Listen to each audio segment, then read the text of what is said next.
तो hello guys, आज हमारा पहला जो क्वेश्चन है वो है, ये यहाँ पे व्हाट है बट यहाँ पे थोड़ी मिसप्रिंट हो गई। तो ये क्वेश्चन है which of the following is the softest, इनमें से सबसे नरम कौन सा है। तो इसका सॉफ्टेस्ट या हार्डेस्ट, यहाँ पे सॉफ्टेस्ट बताना है या हार्डेस्ट बताना है। चलिए हम सॉफ्टेस्ट, ये क्वेश्चन थोड़ा गलत है, यहाँ पे हम कर देते हैं ये हार्डेस्ट है। Which of the following is the hardest. Hardest सबसे हार्डेस्ट कौन सा मेटल होता है? सबसे हार्डेस्ट होता है डायमंड। तो यहाँ पे डायमंड है, ये सॉफ्टेस्ट नहीं है, ये हार्डेस्ट है, ये हार्डेस्ट है। ठीक है, सबसे हार्डेस्ट इनमें से सबसे हार्डेस्ट कौन है? वो है डायमंड। हमारा जो दूसरा क्वेश्चन है आज का वो है atmospheric pressure gauge is. Atmospheric pressure gauge वो क्या है? वो है बैरोमीटर, पेरिस्कोप या हाइड्रोमीटर या थर्मोमीटर। जो एटमॉस्फेयर, जिससे हम एटमॉस्फेरिक प्रेशर जो है मेजर करते हैं, वो क्या होता है? उसको हम क्या कहते हैं? उसको हम कहते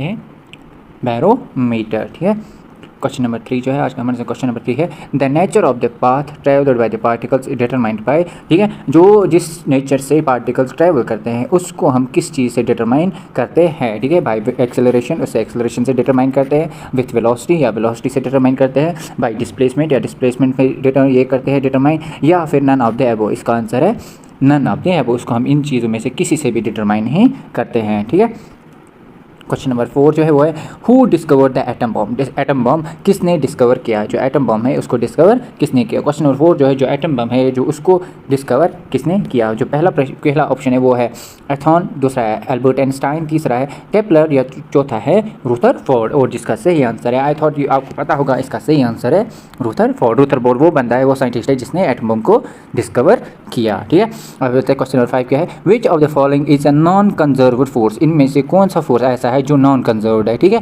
नॉन कंजर्व्ड फोर्स कौन सा है इनमें से जिसको कंजर्व किया नहीं जा सकता? ठीक है, force of gravity. Force of gravity जो फोर्स ऑफ ग्रेविटी है वो क्या है?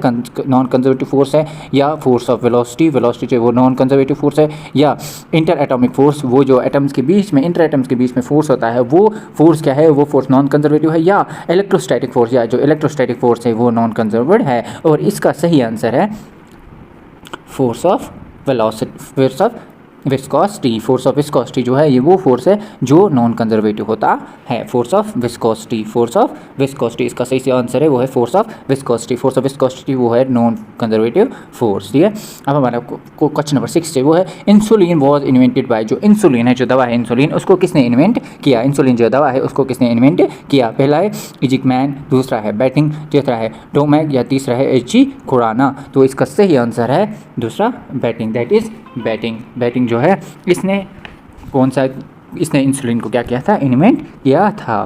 क्वेश्चन नंबर 5 जो है, क्वेश्चन नंबर 7 जो है आज का, वो क्वेश्चन नंबर 7 है which gas is used for unnatural ripening of fruits. ठीक है ना, जो फ्रूट्स को अनरैपनिंग मतलब फ्रूट्स को मतलब फ्रूट्स जिससे सड़ते हैं, वो अननेचुरल गैस कौन सा है? वो कौन सा गैस है जिससे फ्रूट सड़ते हैं? विच ऑफ द फॉलोइंग यूज्ड, वो नॉन नेचुरल है। अननेचुरल मतलब जो कुदरती नहीं है। पहला है एथिलीन या ईथेन, कार्बन डाइऑक्साइड या एस्टाइलिन या, तो इनमें से इसका सही आंसर है इथैलीन। इथैलीन जो है ये वो गैस है जिससे क्या है, जिससे क्या करते हैं? फ्रूट्स को क्या करते हैं? रिपिंग करते हैं। रिपिंग मतलब ख़राब करते हैं। ठीक है, तो क्वेश्चन नंबर 8 जो है वो by which instrument the purity of milk is measure. ठीक है ना, तो प्योरिटी ऑफ मिल्क किस से हम मेजर करते हैं? तो इसका आंसर सभी को पता होना चाहिए क्योंकि सबों ने पहले फर्स्ट क्लासेस में पढ़ा होगा कि जो दूध है उसमें होते हैं लैक्टोबैसिलस। तो लैक्टो हमारा पहला ऑप्शन है, दैट इज लैक्टोमीटर या मोनोमीटर या पायरोमीटर या टेक्नोमीटर। तो इसका सही आंसर क्या है?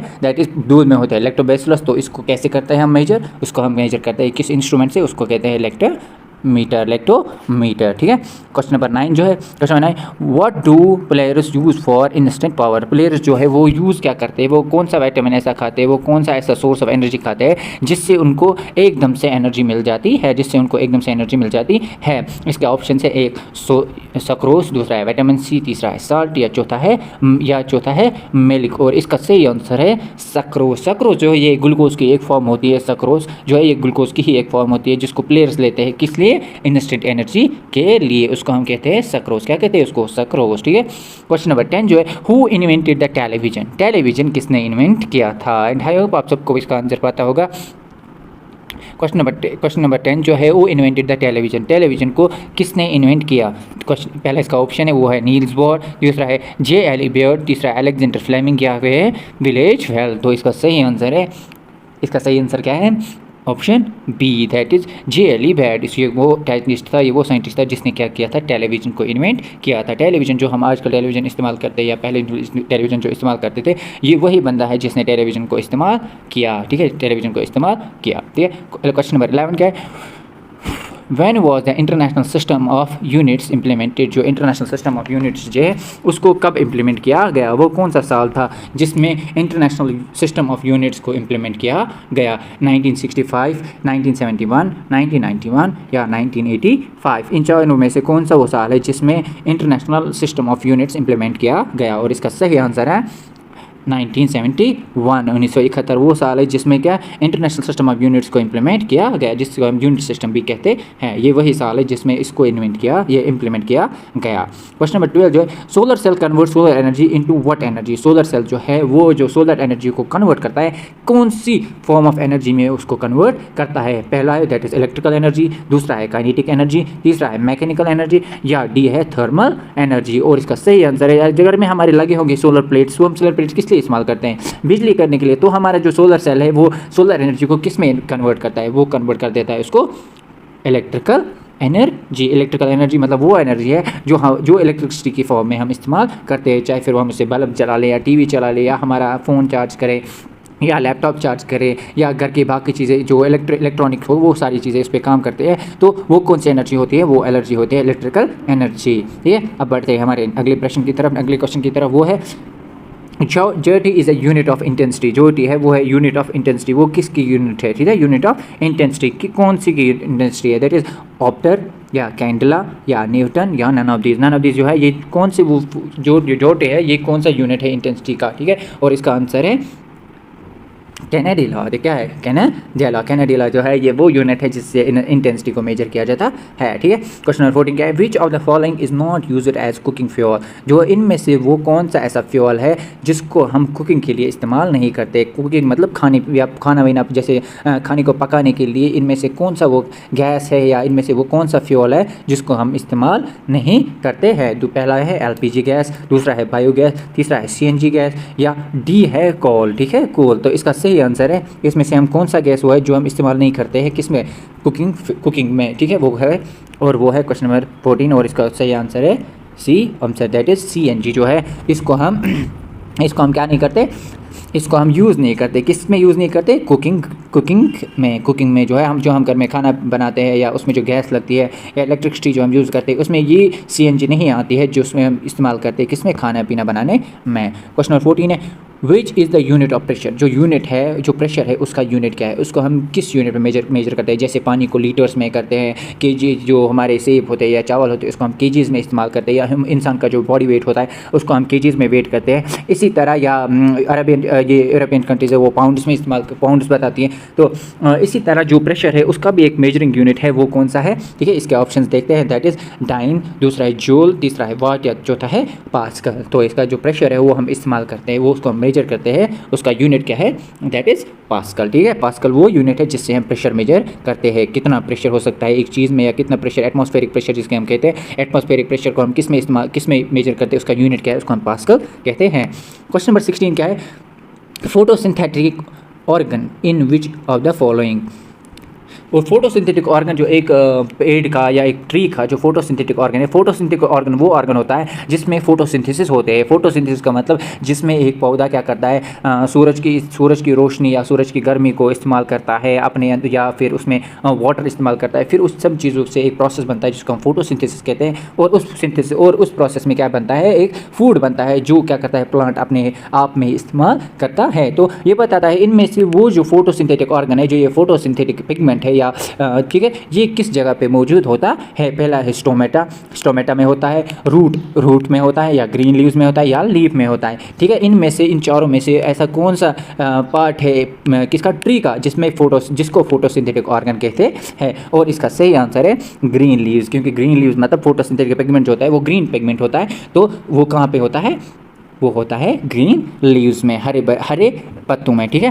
क्वेश्चन नंबर 17 की तरफ बढ़ते हैं, वो है which of the following is not a unit of time, ठीक है। इनमें से बताइए कि टाइम जो है वो इनमें से कौन सा ऐसा यूनिट है जो टाइम को क्या नहीं करता, मेजर नहीं कर पाएगा। That is light year, leap year, moon month या डी, नन ऑफ दीज, ठीक है। और इसका सही आंसर है लाइट ईयर, ठीक है ना। लाइट ईयर जो है इससे हम क्या करते, इससे हम क्या कर नहीं कर सकता, ये इनमें से टाइम का यूनिट कौन सा नहीं है, वो है लाइट ईयर। लाइट ईयर जो है ये टाइम का यूनिट नहीं है। इसी तरह हम बढ़िए क्वेश्चन नंबर 18 की तरफ। हमारा क्वेश्चन नंबर जो 18 है वो है the unit of work is, जो हम वर्क करते हैं, जो हम काम करते हैं, उसका यूनिट कौन सा है, उसका यूनिट क्या है। हमारे ऑप्शन से पहला ऑप्शन है वाट्स, दूसरा है जूल, तीसरा है न्यूटन या चौथा है एम्पियर, ठीक है ना। तो हम ये कैसे पता चलेगा कि इसका यूनिट क्या है, तो जैसे हम पता चलेगा इसका यूनिट क्या है, उसका यूनिट क्या है। वाट किसका यूनिट होता है, वो इलेक्ट्रिसिटी का यूनिट होता है। न्यूटन किसका होता है, वो फोर्स का होता है। एम्पियर किसका होता है, वो करंट का होता है। और इसमें तीनों में से क्या बच गया, वो बच गया जूल। दैट इज जूल जो है, इससे हम ये यूनिट किसका है, ये यूनिट है वर्क का। हम कितना वर्क करते हैं, हम कितना काम कर सकते हैं, वो किससे मेजर होगा, वो वर्क वो पता चलेगा किससे, जूल से। जूल जो है इसका यूनिट है। हमारे क्वेश्चन नंबर अगला क्वेश्चन है वो है question number 19। Parsec is a unit of, जो पैरासेक है ये यूनिट किसका है, ठीक है। पैरासेक जो है ये एक यूनिट है, लेकिन किसका यूनिट है वो पता करेंगे। हमारे ऑप्शंस जो है वो है मास, मैग्नेटिक फोर्स, टाइम या डिस्टेंस, ठीक है। पहला क्या है, मास, वजन का यूनिट हो सकता है, नहीं वजन का यूनिट क्या है कि या मैग्नेटिक फोर्स का भी नहीं हो सकता। टाइम का भी नहीं हो सकता, क्योंकि टाइम हमने पिछले क्वेश्चन में देखा कि टाइम का यूनिट क्या है। जैसे हम यहाँ पे देखेंगे कि टाइम का यूनिट इनमें से क्या है, लीप ईयर है, मंथ है, लाइट ईयर है। तो इसी तरह बताइए पास्कल जो है वो किसका यूनिट है, पास्कल जो है वो किसका यूनिट है, से हो सकता है इनमें से। पास्कल जो है वो इनमें से यूनिट होता है डिस्टेंस का। डिस्टेंस को हम किलोमीटर्स में भी करते हैं, मीटर्स में भी हम करते हैं, नैनोमीटर्स में भी करते हैं, सेंटीमीटर्स में करते हैं, मिलीमीटर करते हैं, पैरासेक में भी करते हैं, या लॉन्ग डिस्टेंस जो है उनको किलोमीटर्स में क्या करते हैं, यूनिट मेजर करते हैं, वो उसके यूनिट्स होते हैं। इसी तरह पैरासेक ये डिस्टेंस का भी यूनिट है, ठीक है, स्मॉल डिस्टेंस का, बहुत ज़्यादा स्मॉल डिस्टेंस का। इसी तरह बढ़ते हैं क्वेश्चन नंबर 20, ये लास्ट क्वेश्चन है आज का, वो है इज लाइट ईयर यूनिट, जो लाइट ईयर है वो यूनिट है कि नहीं है। लाइट ईयर जो है वो यूनिट है कि नहीं है, जो हमें पता करना है कि जो लाइट ईयर है वो यूनिट है कि नहीं है। यूनिट मतलब वो चीज़ होती है जिससे हम मेजर करते हैं, जिससे हम कोई चीज़ पता लगती है कि इस चीज़ का यूनिट कितना है, इस चीज़ का वैल्यू कितनी है, ठीक है ना। ये चीज़ कितनी ज़्यादा है, चाहे ये टाइम में हो, केजीज में हो, लीटर्स में हो। तो लीटर एक्चुअली क्या है, इससे हमें पता चलता है एक यूनिट है, मेजरिंग यूनिट है, इससे मेजरमेंट पता चलता है कि क्या है। इसी तरह जो लाइट ईयर है, क्या ये बताता है क्या वो एक यूनिट है। हमने पीछे ही देखा लाइट ईयर जो है वो टाइम का यूनिट नहीं था, तो इसका लाइट ईयर किस चीज़ का यूनिट है, टाइम का तो नहीं था। तो हमें पता कैसे चलेगा लाइट ईयर किसका यूनिट है। देखिए ऑप्शन ए क्या है, टाइम, ऑप्शन बी क्या है, मास, ऑप्शन सी क्या है, डिस्टेंस, ऑप्शन डी क्या है, नन ऑफ दी। अगर आप हॉलीवुड मूवीज देखते तो आपने देखा होगा, या अगर आप डिस्कवरी सुनते हैं तो हम सुनते हैं कि जो प्लूटो है वो इतने सारे लाइट ईयर्स दूर है हमसे। मतलब दूर कितना, दूरी मतलब किसमें, हम दूरी हम किसको कहते हैं, दूरी हम कहते हैं डिस्टेंस को। तो हमारा यहाँ पे सही आंसर क्या है इसका, वो है ऑप्शन सी। ऑप्शन सी मतलब लाइट ईयर जो है वो यूनिट किसका है, डिस्टेंस का। देखिए लंबी, बहुत ज़्यादा लंबी डिस्टेंस जो होती है ना, जो सालों में तय की जाती है, 1 साल, 2 साल, 3 साल, 4 साल, 5 साल, 10 साल, 15 साल, तो उन सबको, या उससे भी ज़्यादा, लाइक 100 साल या 1000 साल या 2000 साल, उन सबको हम किस में मेजर करते हैं, लाइट ईयर्स में, ठीक है। ये आज का लास्ट क्वेश्चन था। तो thank you very much. Hope आप लोगों ने कुछ सीखा होगा या कुछ समझा होगा। अगर कुछ सीखा, समझा या तुम्हें वीडियो अच्छा लगे तो हमारी चैनल को प्लीज़ सब्सक्राइब करिए। Thank you very much. Thank you for watching and like share subscribe मत भूलिए। Thank you very much.